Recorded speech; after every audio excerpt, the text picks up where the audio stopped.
What if the very door you were begging God to open was the one He slammed shut to save your soul from disaster? The truth is, when God closes a door, it is never random, never cruel, and never without a hidden purpose that your eyes cannot yet see.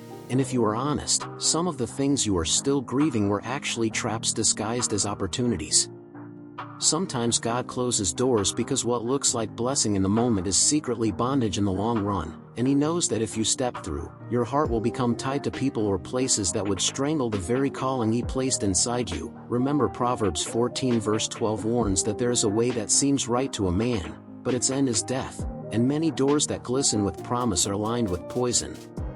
Other times, the closed door is not punishment but protection, because behind that relationship, that job, that move you thought you needed was an enemy lying in wait to sabotage your destiny. And like the pillar of cloud in Exodus that blocked Pharaoh's army, God sometimes places His hand against your path to shield you from battles you are not meant to fight.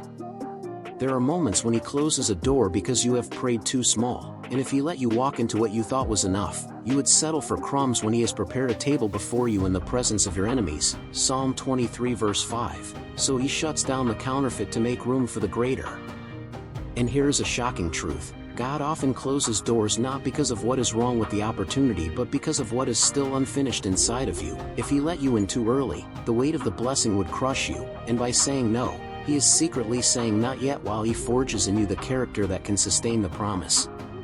Sometimes the closed door is a test of your loyalty, to see whether you love Him for His presence or only for His presence, and like Job who declared, "Though He slay me, yet will I trust Him." Job 13 verse 15, your response to the closed door reveals whether your faith is anchored in God or in the gifts you hoped He would give. The hidden warning is this: the enemy will always tempt you to kick down the doors God has shut, to force your way into places He never ordained. But if you do, you will birth an Ishmael instead of an Isaac, a counterfeit blessing that costs you peace, while patience would have delivered the true promise with no sorrow added. Proverbs 10 verse 22. Do not despise the doors that close in your face, because what feels like rejection is often redirection. And Romans 8 verse 28 reminds you that all things, not just open doors, but closed ones too, are working together for your good.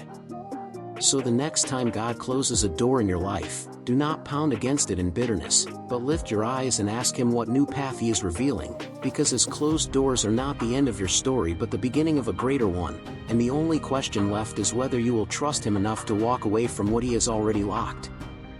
If you've ever felt the sting of a closed door but now see God's hidden hand in it, share your testimony in the comments, seal your agreement with a like, subscribe to Journey Deeper in Faith, and turn on the bell so you never miss a word meant to guide your steps.